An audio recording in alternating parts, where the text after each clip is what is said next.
Great. Hey guys, today is going to be doing a frequently asked questions video, and before you rage quit right now, because it's not a build video, I just want to explain why, and the reason for that is because on a lot of the videos I'll get like 4 of the same comment over and over again. I have to keep replying to those, of course. So instead, I'm going to give you a frequently asked questions video in order to answer your frequently asked questions. Okay, and also I'm going to have everything in the description below if you just want to see what questions are there, and click to the link and then go to those questions directly rather than listening to this whole thing. So, the list of questions I'm going to be answering. Where did you learn your skill, and do you do this for a living? How old am I? When's the next episode? What are you doing for power, swap or turbo? Engine bay clean and tuck, Cajun stuff. How much does the car cost? Was the car worth it because it's so messed up? Why don't you pull the frame? And why haven't I scrapped the car yet? Are you going to sell this car? How is the paint holding up? Bodykit bro? Street drifting bro? Why I don't reply to all questions? And yeah, I think that was the last one. So let's get started. Okay, so the first question is, where did you learn your skill, and do you do this for a living? Well, thank you guys, first of all, because that's a pretty big compliment. And no, I do not do this for a living. It's just a hobby. And then the part of that question, where did you learn your skill? Well, 75% I'd say of what I know, it's purely just based on like reading on forums, watching YouTube videos, and just reading online. That's basically the majority of it. It's not even asking questions either. It's just looking up stuff and reading it and learning from that. The other 25%, I guess you would say, is my dad part of it, because if I have questions on something like, oh, do you think this is broken, or is this tight enough, and that type of stuff, then I'll ask my dad, and then he'll double check. Also, he taught me how to do like oil changes and changing brake pads when I was a kid as well. Oh, and then the last portion of that is not being afraid to touch my car, because if you go in with this type of motto, just basically think of it like this: money will fix almost anything you touch on your car. So if you think that, that's how I think every single time when I'm working on my car. So if I'm doing something and I'm like, oh, nah, dude, I don't know if this is going to break or whatever, just think, the worst that's going to happen is basically I'm going to have to go ahead and, cash out a whole bunch of money and then get it fixed. It's the worst going to happen. So by doing that, I can dig into my car a whole bunch more and then learn a whole bunch more doing that. First question done. Okay, how old am I? 18 and 19 years old, and that's basically just like the span of the videos. 18 at the beginning, 19 currently. That's that. When's the next episode? Get asked this on everything. Usually I try and upload episodes about once a month, and the reason for that is because, well, I start off like the raw video is usually around like an hour and a half to 2 hours of video that I have to cut down to around 20 minutes is my goal. And doing that, and everything that I put into it, usually takes around like 1 week of work to do it. And of course with school and all that, it kind of takes a long time. That, and then also just working on the car as well. You kind of have to build up footage. If I were to just go bang, bang, bang, week, like that, then eventually it gets to the point where there would be nothing to show, because the work hasn't even been done on the car. So yes, like about once a month. What are you doing for power? Oh yeah, this is the question that I always find the most funny, because I guess everyone assumes that for drifting you need a whole bunch of power. I guess maybe they just want to see a whole bunch of power. I don't know what you guys want to see, but maybe you guys just want to see a whole bunch of like big power builds and turbo builds and stuff like that. But realistically, for drifting and for learning to drift, more importantly, you really don't need enough power. I know in Formula Drift there's cars out there, making 1,200 horsepower, but the compound of tire they're running like 265s on their car, and they're in competition. Of course they're going to have that much power, because it's a competition-based thing. But if you're just learning stuff, you really don't need too much power. I've seen people drift stock engine Miatas. We're talking about cars that, like, on a good day make 90, 95 horsepower, drifting those and linking whole courses.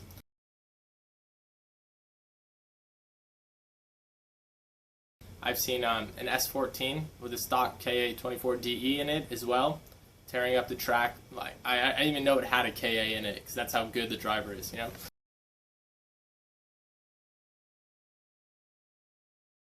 So for me, I'd rather learn the skill rather than use the power. Okay, are you gonna swap the engine? This goes back to the same thing, but for me, swapping the engine, my goal for horsepower in the end, like in the long run, once I get good at drifting, is around 300 horsepower. And to reach that goal of 300 horsepower is not that hard on the KA24DE being turboed. That's also the next question. Are you going to turbo it? Eventually, I'm probably going to turbo the KA24DE. And the reason not for swapping is for around $3,000, I can build a pretty nice turbo setup for the KA, whereas $3,000, I think maybe I'm not too sure on swaps, because I don't really want to do it, but can maybe get you in, a solid SR20, which puts out 200 something horsepower, some bolt-ons, or you can go ahead and spend, usually everything finished up is going to be around $7,000 for an RB26 or a 2J, which, like, realistically, it's like, if it's only for 300 horsepower build, why would I go and get a 2JZ for that? You see what I'm saying? And then also on top of that, I'm going to be spending more time trying to go ahead and then fit that into the car, and then not everything's going to fit right. You're going to have to do a whole bunch more time fitting it, rather than just turboing this engine, and then you have more play time, and it's only for 300 horsepower in the end as well. So yes, I really don't think it's necessary for a swap, and yes, eventually the plan is to turbo. Okay, are you gonna like shave the engine bay, tuck all the wires and stuff? That was the original goal with this car, but of course the frame is kind of messed up.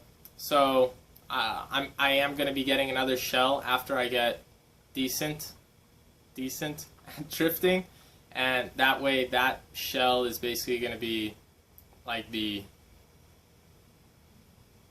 main attraction, as you say, with all the work done on it. Because if I do any work on this shell or on this car, then it's going to be pretty useless, because I'm just going to have to redo it again on another shell. Okay, are you going to put a roll cage and do fabrication stuff? Same concept as doing the engine bay. Everything's going to have to get redone again into another shell, so really I'm not going to be spending the material on putting a roll cage in this car, when I'm just going to have to redo it again later on down the road in another car. All right, how much has the car cost? I originally bought the car for $2,700, and I have spent, I think, around $1,000 to $3,000 on it. And actually, I think I'm going to put a video about that, about the history of the car, complete history of the car, so that way you can see about the whole buying it and what happened there, and then everything like that. And in that video, I will take all of my receipts that I have, and I will add them up for you right on the camera, so you guys can actually see to the dime and the cent how much the cars actually cost. Okay, was the car worth it because it's so messed up?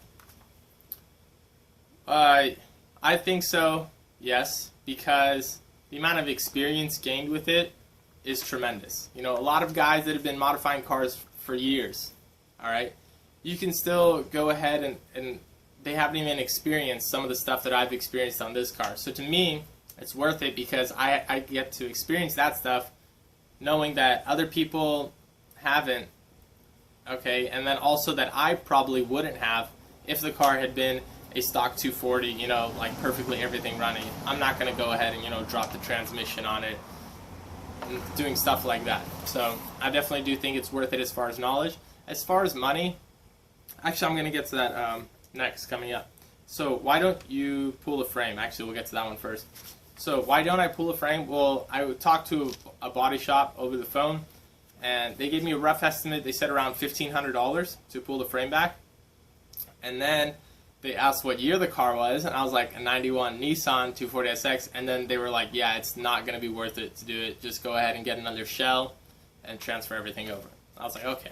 So then I went to my dad's body shop friend who does on the cheaper side of work. I guess you could say he does pretty cheap work. It's like cheap but decent, And he said the same thing.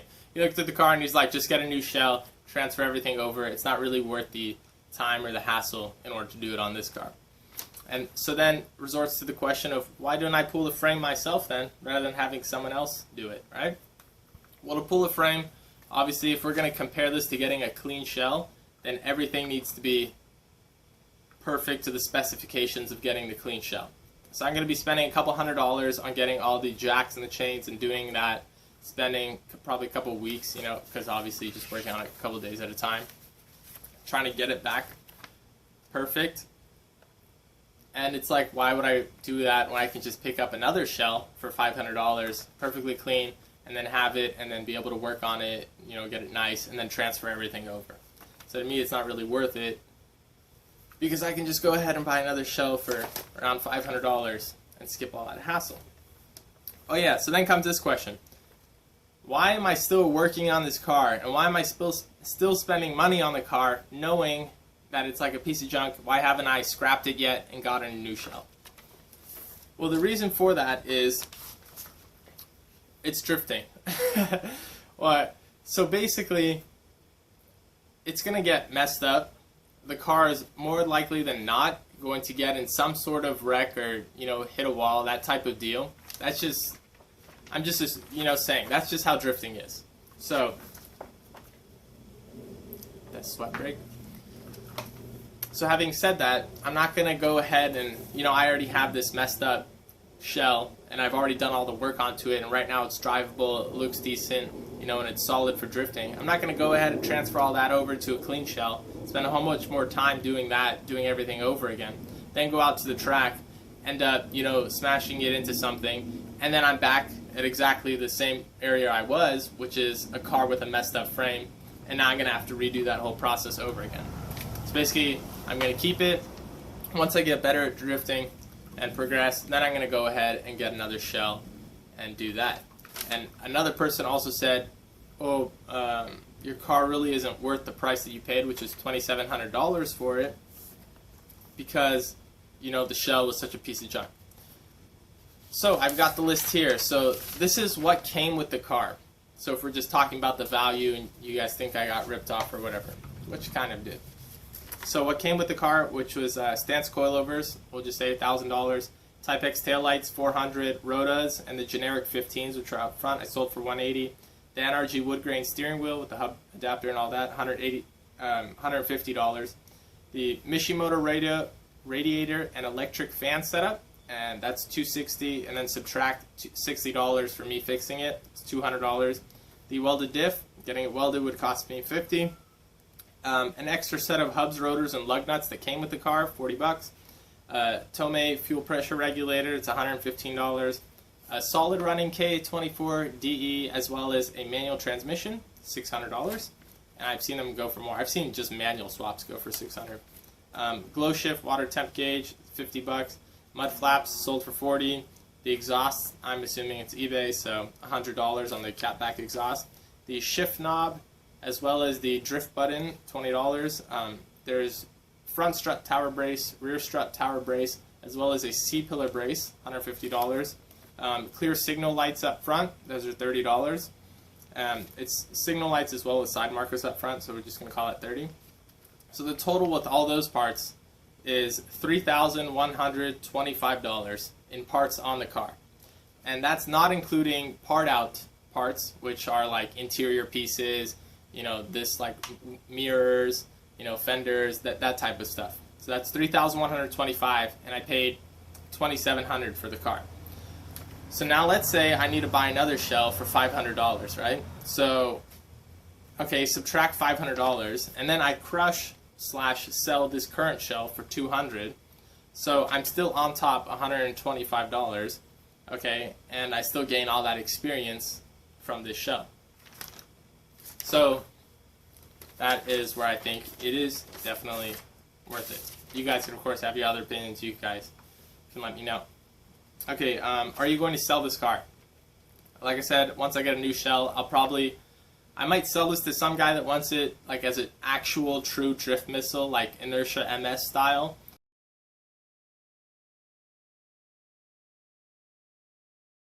Or, yeah, or just scrap it, honestly.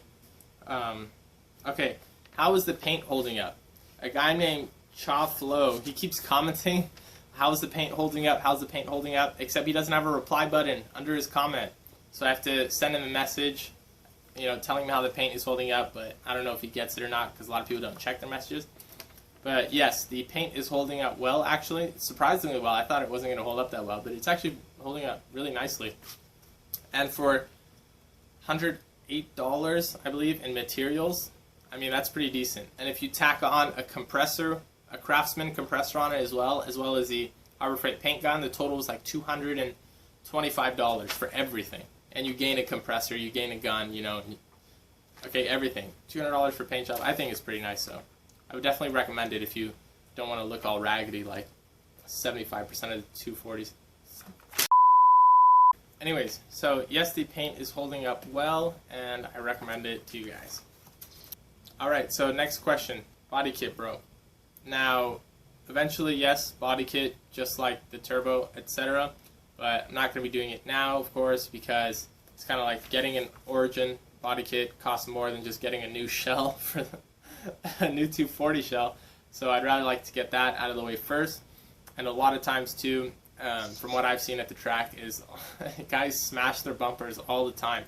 So for a noob, aka me, learning how to drift and going off the track a lot and having aftermarket aero, it doesn't really mix well. So I'll probably just end up destroying the body kit anyways. So I'd rather save that for later.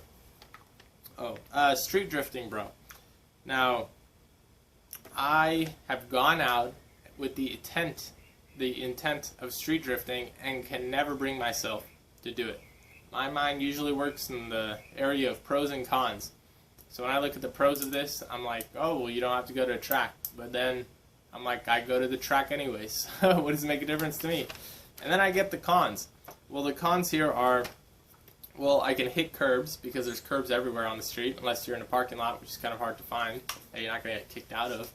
So you can hit curbs, so you can do more damage to your car. Oh yeah, you're a danger to the public, so let's say if someone's crossing the street or what have you, you know, that off chance, you got to be careful. I could possibly, you know, end up killing someone, hurting someone, which of course I don't want to do.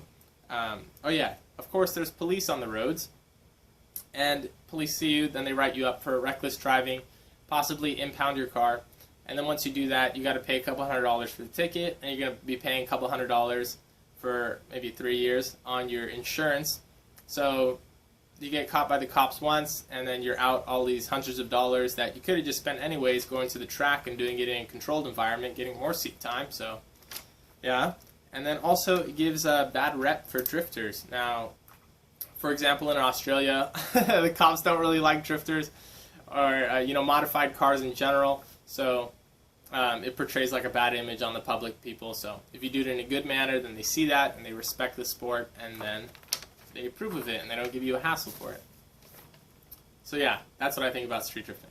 Although when I see videos of street drifting, I'm like, oh, that guy's pretty cool though. So yeah, I'm not gonna do it, but whatever, do what you want, I guess. Why don't reply to all questions? This is a question I put in there. And the reason for not replying is, you guys please make sure you guys have that reply button under your comment, because a lot of the comments you guys leave in questions, it doesn't have that reply button under it. So I go to your question and I'm about to answer it and there's no reply button there. So then I send you a private message, and then you guys usually don't check your private messages, so then you guys never get your question answered. So please check to make sure you have a reply button under your comment and that people can reply to your comments. Okay, so that finishes up the frequently asked questions video.